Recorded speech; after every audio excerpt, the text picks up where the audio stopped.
Coming up on Network Africa, fighting resumes in Sudan after a 24-hour ceasefire as Kenya pushes for direct talks with rivals.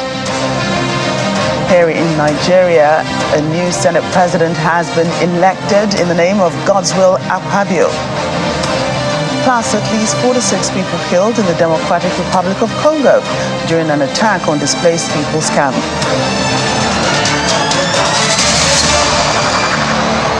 Hello and welcome, everyone. I'm Joke Rogers here in Lagos. Clashes and gunfire have resumed in the greater capital area of Sudan after the latest 24-hour temporary ceasefire agreement between the Sudanese armed forces and the rapid support forces expired at 6 a.m. on Sunday.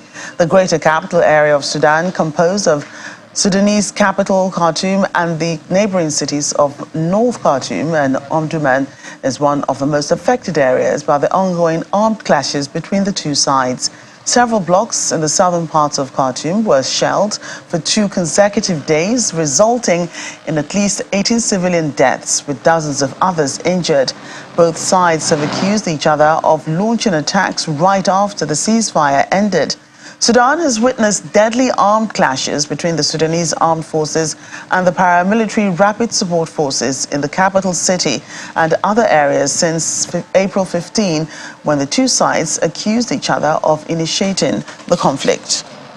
And Kenya's President William Ruto has expressed his country's commitment to a face-to-face meeting with the warring generals in Sudan in order to resolve the crisis there. He said Kenya, as a chair of the regional quartet of countries on Sudan that also includes Ethiopia, Somalia and South Sudan, commits to meet the two parties face-to-face to find a lasting solution.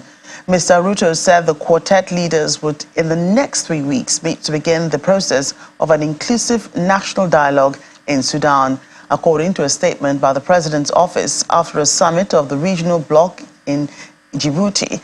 A humanitarian corridor would also be established to allow the distribution of aid in 2 weeks. And UN Secretary General Antonio Guterres says there's a massive engagement in the UN in relation to the humanitarian aid in Sudan, adding that the organization is committed to supporting an African solution. At a press briefing on information integrity on digital platforms in New York, Mr. Guterres spoke about the role of the UN in Sudan, saying all UN agencies are deeply involved in providing humanitarian aid in the country. He also added that the Deputy Special Representative Clementine Nkwata Salami is in Sudan coordinating that effort. He reiterated supporting an African solution for the problem, supporting the African Union and supporting IGAD. There is a massive engagement of the UN in relation to the humanitarian aid in Sudan. All our agencies are deeply involved. The Deputy SRSG is in Sudan coordinating that effort. And at the same time, we will be, as we said since the beginning, supporting an African solution for the problem, supporting the African Union and supporting the IGAD, and we will be totally committed to do it. We don't intend to have any protagonism, we never did. We are here to support the African solutions for the Sudanese problem. In the meantime, over 290 children have been safely relocated from Maigoma Orphanage in Khartoum, Sudan, to a transit center in a safer location in the country. The children are under the care of the Ministries of Social Welfare and Health, with UNICEF supporting the children's medical care, feeding, psychosocial stimulation, play and educational activities, and supporting carers for the relocated children. According to UNICEF officials, the body has provided support to rehabilitate and prepare the transit center where children have been relocated and is working with the relevant authorities in identifying foster families for them. UNICEF is calling for about $838 million to address the crisis and an increase of $253 million since the current conflict began in April. Let's get more on this, and especially the role that Kenya is playing to resolve the conflict in Sudan. And joining us on the program is Cyrus Umbati, a Kenyan journalist. Glad to see you today. Thank you so much, Fabio. It's great to be here. So now that the president is committing to a face-to-face meeting with the warring generals in Sudan, What do we know about this meeting and what it might entail? Well, Mr. William Ruto announced yesterday that he plans to have a face-to-face meeting with the warring generals in Sudan as a part of the ways of trying to solve the crisis there. But the problem is that we don't know whether these generals are willing to come to Kenya or whenever they will be invited to, because we don't think that the meeting may take place in Sudan as it stands for now. After the meeting in Djibouti, that's when Mr. Ruto made the announcement that he is willing to organize a meeting between him, the varying factions, the president of South Sudan, the president of Ethiopia, and Somalia. But now that's a wait-and-see issue because as it stands for now, none of those generals is living in Khartoum so far. And what major role is Kenya playing here? I know that it's the president of the quartet of countries, but how does Kenya set to go about playing this mediation role in order to resolve the crisis in Sudan? We do know that there have been talks in Saudi Arabia, the US and the UAE. They're championing this. So, I mean, what other option do we have? I know that the UN also said it wanted an African solution. So what role will the quartet be playing with Kenya championing this to ensure that, everything is resolved in Sudan? That's what everyone is worried. Was sort of wondering what will they do that is different from what USA, Saudi Arabia, and other world powers have done to solve the crisis. The fact that these countries are neighbors to Sudan, many think that this can help solve the problem. Kenya is currently the chair of IGAD, appointed by AU, and so far people to Kenya, they have sent their representatives to Kenya in efforts to solve the crisis. They have sent representatives to Kenya to meet Mr. Ruto as part of efforts to solve the problem which they are facing in the country. But now we don't know whether that will work out because after they left, no word was given out on what the way forward will be. We're just waiting to hear what will happen. Because Mr. Ruto said this will happen in the next 3 weeks. That's when he will call a meeting to start the way forward.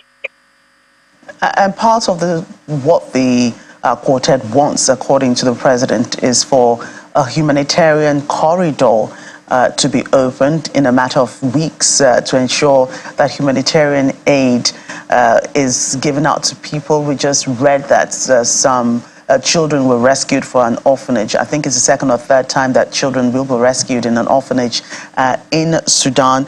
So now that, the ceasefire, has obviously almost failed again because there's a lot of fighting going on now, how do you think this will work? Do you think in the matter of weeks that this humanitarian corridor will be open in Sudan for those in desperate need of help?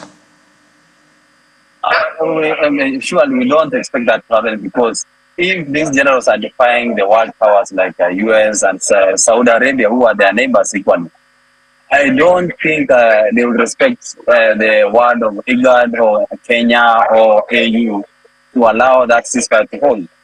America has gone as far as even issuing kind of sanctions of these generals or their supporters who are behind the fighting, but nothing has stopped from the fighting.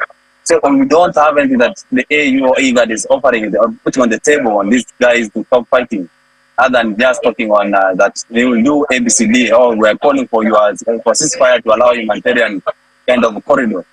It's an issue of wait and see because, of course, we know a country like South Sudan is playing a key role in terms of helping some of the prisoners who are running away from Khartoum. We understand big names which were being held in Khartoum are hiding, or rather being housed in South Sudan. But we don't think that their word will be able to sway the fighting where it comes to stop and give the humanitarian corridor a chance to kind of help the needy cases there. Right, Cyrus, thank you for your updates on that situation. Thank you so much.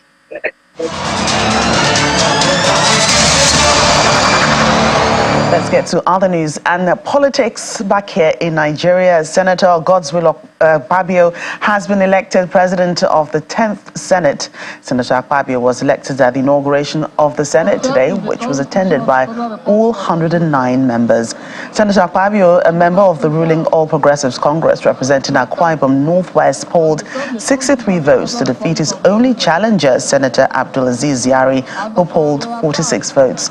In the same vein, Senator Barau Jibrin was elected unopposed as the deputy Senate president. Senator Akpabio, who is the APC-backed candidate, thanked his colleagues for electing him and promised that the 10th Assembly will work closely with the executive to bring about the required improvements in the lives of Nigerians. A historic moment for all of us as we embark on a new chapter in the 10th Senate of the Federal Republic of Nigeria. My speech is on my behalf and also on behalf of my Deputy Senate President of the 10th Senate, a very humble personage who have been humbled by the events of today, distinguished Senator Jibrin Barau. We are both very happy to have been given this opportunity, and we show gratitude to Almighty God. We also want to thank God on your behalf and especially congratulate all of you who have just been sworn in as senators of the Federal Republic of Nigeria. I will continue to be one amongst you, and I'll work with you, for you, beside you. I'll be a Senate President that will stand for all, including distinguished Senator Yari.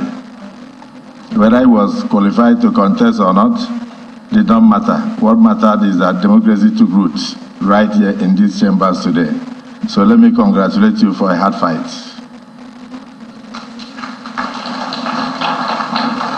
I want to extend my hand of fellowship to you. We've already discussed here that we are going to work very closely together. I take it that every single senator here voted for me. And what has happened today is historic. This is the first time in the Nigerian Senate that you have 8 political parties seated in one chambers. What that means is that as soon as you pass through the door to enter these red chambers, you become a senator of the Federal Republic of Nigeria and no longer of your political party, and I will treat you so. The country is at a crossroads. We are grappling with a lot of difficulties. We are just inherited an economy that requires renewal, revitalization. I want to thank our dear President, President Bola Ahmed Tinubu, GCFR, and the Vice President Kashim Shettima, GCON, for the steps they've taken so far, which has given a lot of hope to the entire Nigerian Federation and even the West African sub-region as a whole. Well, there's more from Nigeria's National Assembly as we go to the House of Representatives, where elections also took place today, with Tajuddin Abbas emerging Speaker of the 10th House by polling 353 votes to defeat his opponents, Idris Basse and Aminu Jaji, who scored 3 votes each.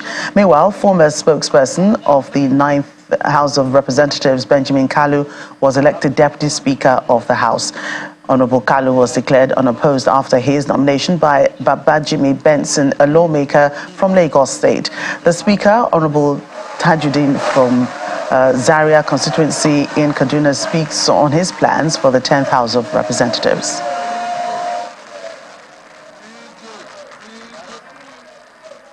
We'll get his comments in as soon as we can. But let's go on a break on Network Africa, and still to come on the program. Guinness confirms Nigerian chef Hilda Batch's world record for longest cooking marathon. Please stay with us for details. Welcome back to the program. Nigeria is said to be the fourth highest spender in Schengen visas that got rejected last year. This is according to a recent analysis of visa expenditures by Schengen Visa Info, which revealed the substantial financial burden African countries face in obtaining the visas. According to findings, Algeria, Morocco, and Tunisia spent the most on Schengen visas in 2022 in the African continent. Nigeria is ranked fourth with a 45.14% rejection rate of 86,815 applicants, amounting to 39,189 being rejected, leading to the spending of over $430,000. The analysis further adds that many African travelers face complex procedures, lengthy waiting times, and also high rates of denials. The peacekeeping mission in the Democratic Republic of Congo, MONUSCO, is condemning an attack that took place on Sunday night at the Lala site for displaced people. Briefing journalists, UN spokesperson for the Secretary General, Stefan Dujarric, said that the initial reports received indicate that more than 45 people were killed and 10 more injured. According to the spokesperson, the site is about 75 kilometers from Bunia in the Turi province in the eastern part of the country. The peacekeeping mission said that according to its information, members of the Codeco armed group are responsible for this targeted attack against vulnerable displaced people. The peacekeeping mission in the Democratic Republic of the Congo, MONUSCO, condemned today the attack that took place last night at the Lala site for displaced people, which is about 75 kilometers from Bunia in the Ituri province in the eastern part of the country.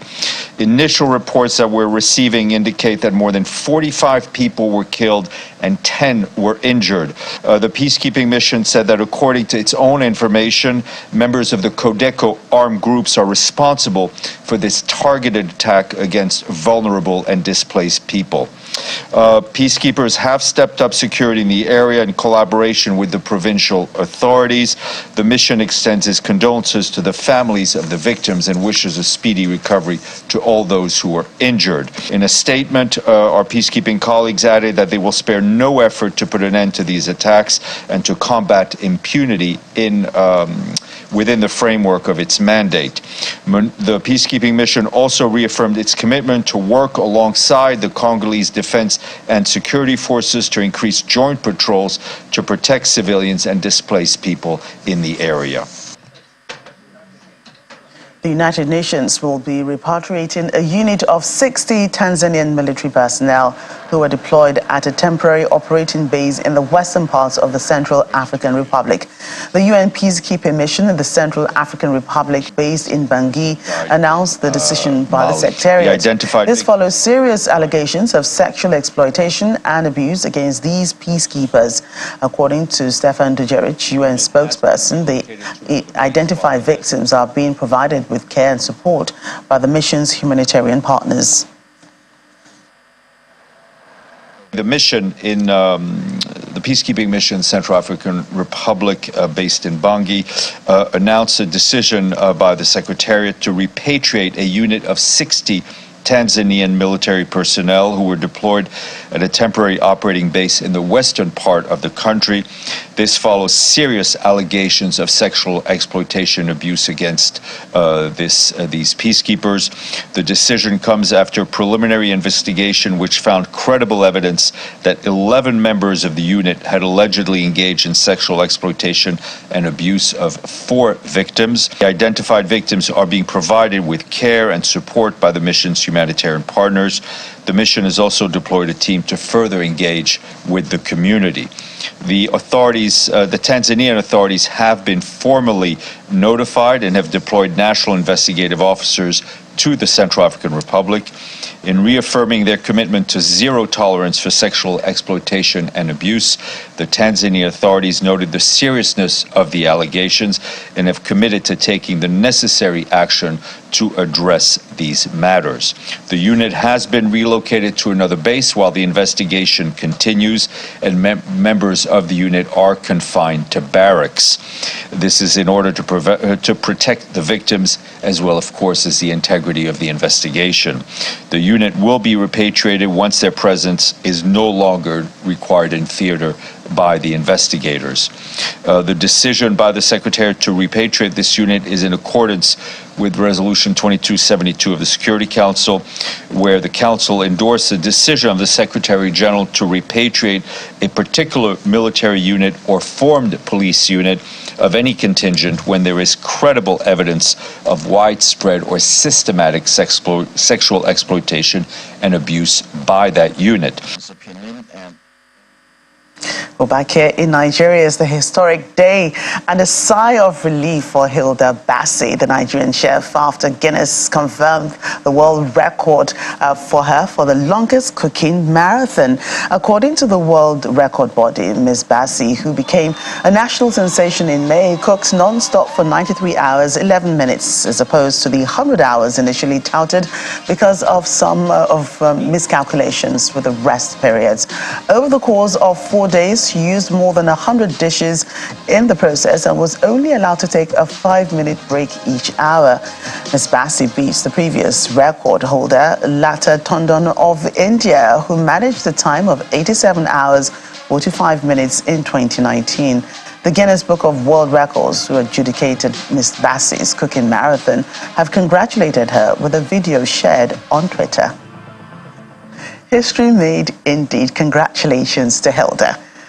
We end the program in Kenya, though, joining a 3-day Maasai festival in Narok County that's bringing the Maasai community together with traditional chants, dances, and rituals aimed to promote Maasai culture and boost tourism in the area. Young men known as Maasai Morans kicked off the festivities with chanting and horn blowing while donning their traditional clothing and rubber sandals. Decorated Maasai women also joined in with their chants. The Maasai festival organizer Joshua Kaputa explains that the event was held near the Sekanani Gate at the Maasai Mara Game Reserve so as to attract tourists who are en route to other destinations. Mr. Kaputa adds that the festival also highlighted the importance of unity among the people.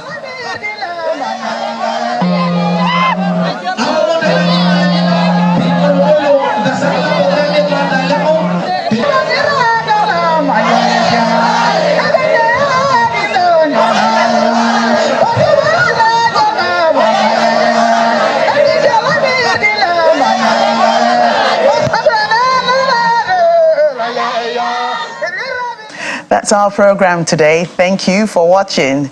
I'm Joker Rogers. Bye for now.